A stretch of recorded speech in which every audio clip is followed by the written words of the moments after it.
I didn't have any of those resources. Like I said, counseling wasn't an option, and I didn't allow myself to cry about it for 6 years. So at that point, I had put myself through college. I had bought my own home. I was pretty much financially set, and it was such a gratifying feeling because it was my goal when I was pregnant that I was not going to be that statistic that I had read in the books of, she immediately gets pregnant to try to replace that child, or she can't function in a relationship, and, all those negative things that psychologists wrote in these books. And so I made it my goal not to be any of those things. So I did put myself through school, and I did buy my own home. And when I got to that point, I had fulfilled everything, but I had this sense of loss. And I found myself crying at odd times, and no one talked to me about the emotional roller coasters that were involved. So what I think that I had to learn through the years was it's called the motherly instinct. Every mother has it, but when you give birth to a child, no one really tells you that doesn't go away.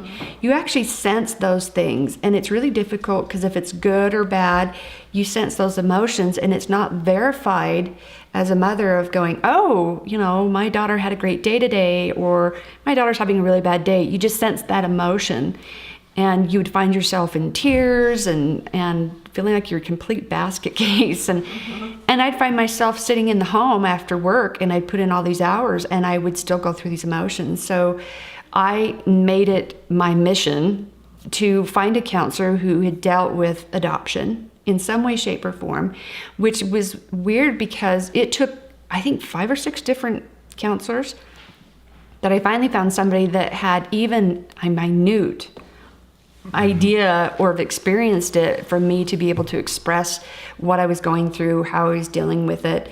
And it wasn't really truly until I had my son that I started re-experiencing all those flashbacks that I thought I had dealt with during those years of counseling, and then come to find out I totally didn't. So it was that bittersweet feeling of I couldn't enjoy this pregnancy and this child because I was dealing with all these emotions. And so I ended up finding somebody who dealt with adoption and worked with counseling. And I've stuck with him for years, and we're really good friends now. But it took that amount of time, and how odd that was, that I felt cheated in the sense that, I could have gotten through this. I could have found someone to help me through all these things. So when I was asked to be a part of the adoption group and be an advocate, I was really apprehensive about it because I felt like mine was such a Debbie Downer because mine didn't turn out in the end when I reunited with her. It didn't turn out to be in the best interest of any of us, actually. And it was a lack of education. So when I went in, I was apprehensive. I didn't want to be a negative person and be a downer. But as I started working through it, a lot of the mothers started talking to me. And one of the things were they felt like they were not allowed to be angry, which been there, done that. And a friend of mine came over with this giant old stuffed animal. I think they got at a carnival, and brought me a bat and said, just beat it up. And I thought, you're an idiot. You're an idiot. I'm never going to do that. That's just stupid. Well, one night I lost it. I was in the tub and I couldn't stop crying. And I threw on some clothes and I beat the crap out of that thing. And it was so funny because it was such a relief, and it was such a exhilarating thing that I got to express and scream and yell. I'm sure, good thing my neighbors were dead gone asleep. And I'm sure they thought it was weird because there was nothing left of the stuffed animal, and I had it stuffed in a bag, and they're stuffing out, and I probably looked like a dead body I was pulling to the garbage can. And my neighbor's like, yep, I killed it. And I remember him looking at me just going, okay, who did she kill? But I remember feeling like, oh my gosh, this is okay to be mad. It's okay to get angry. It's okay to feel these things. And I spent all this time suppressing all of that, feeling like I wasn't allowed to be angry, and that because I was told, well, you made this decision, you put yourself in this position, so deal with it. Yeah. So hence swallowing it. So I found, when I got into these groups, I found these women were doing the same thing. Yeah. They felt like they're people pleasers. I think they're natural people pleasers, and they have to step outside those boundaries and do something above and beyond themselves and forget about everybody else, which is such a courageous thing to do that people don't understand. But after it's all over with, we don't allow ourselves to be angry. We don't allow ourselves to get mad. Like somehow we're going to hurt somebody else's feelings when it's not intentionally to anybody in specific. So hence the reason why I started, a group for self-defense and lined up a bunch of men who are fully equipped and let the women take it out on them. Which, whether it works or not, I don't know. I've had several people wanting me to tell my story through blogs that I don't even know how they got my email address. Birth mothers that are coming out of the woodwork that show up at my door or find me on Facebook or email me and telling me their story and how secretive they are and to know that I could relate to them and understand their anger about adoption, but yet at the same time say it's okay to come out. It's okay because I'll stand next to you and I'll beat up anybody who says anything bad. Because I think that was something I didn't have. I didn't have somebody there to stand by me and say, hey, I'll beat up anybody who says anything negative. Yeah. And thank heavens I found an incredible man who doesn't beat anybody up, but he doesn't tolerate it either.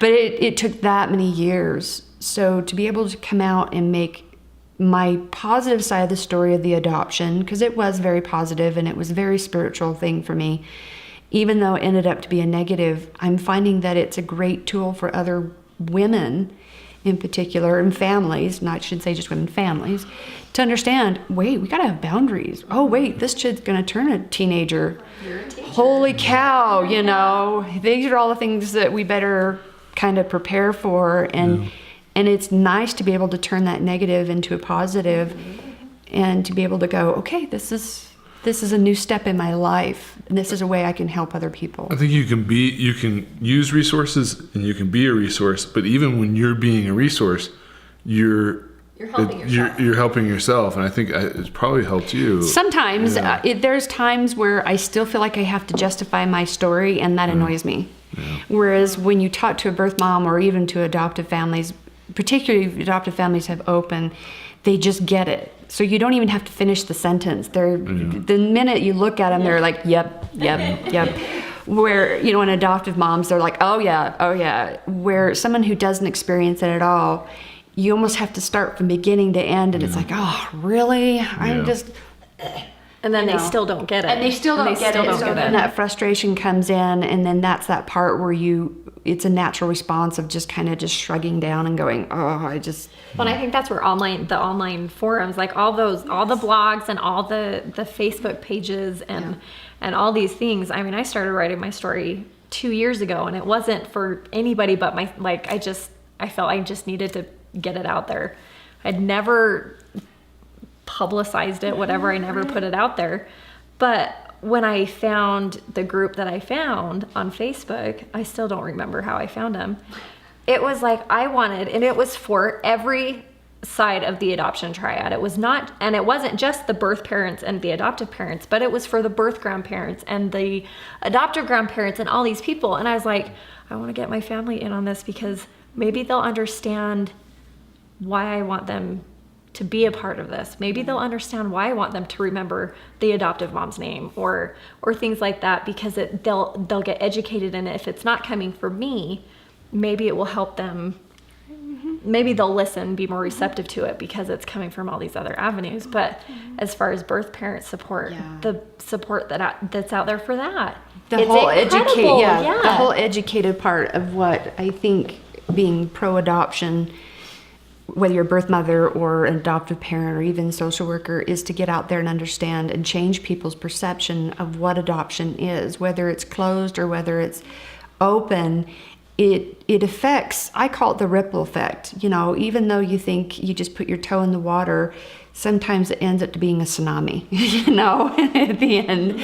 Or it just turns out to be this, small wave. But it affects everybody, and it doesn't just affect you as a birth mom and your family, but affects the siblings, and through the years it starts affecting, their spouses and their kids, and because people talk about it, they question it, and it's kind of like this dirty little secret everybody wants to talk about. So you want to have that positive, tone when people do talk about it.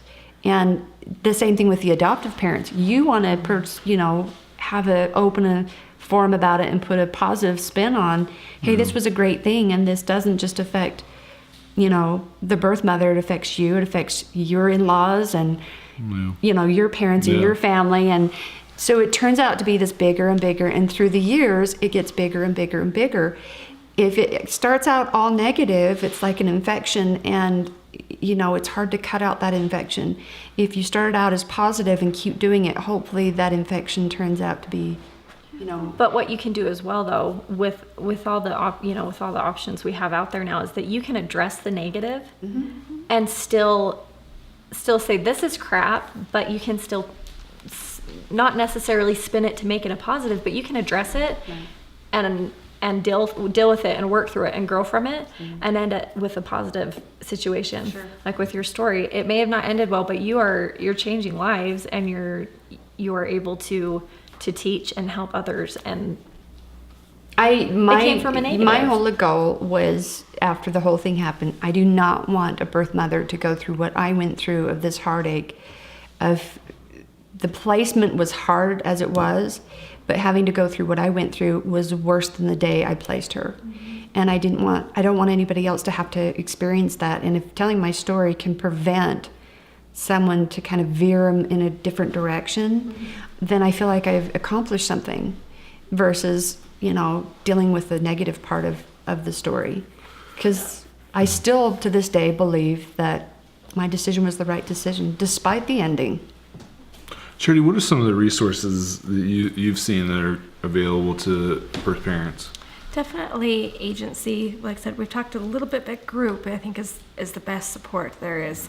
I think interacting with other peers and other people that have gone through it. So the online forums are really amazing. I'm always redirecting current clients to other girls who have placed and having them read bits and pieces and encouraging them. And then, there are some support groups in the community, that you can be a part of, whether you're an adoptive couple or a birth parent. There's some great things to be involved in and get involved with advocacy through those groups. They also have different events that they sponsor, different fairs, different activities. And I think it's really important to be a part of that network as well.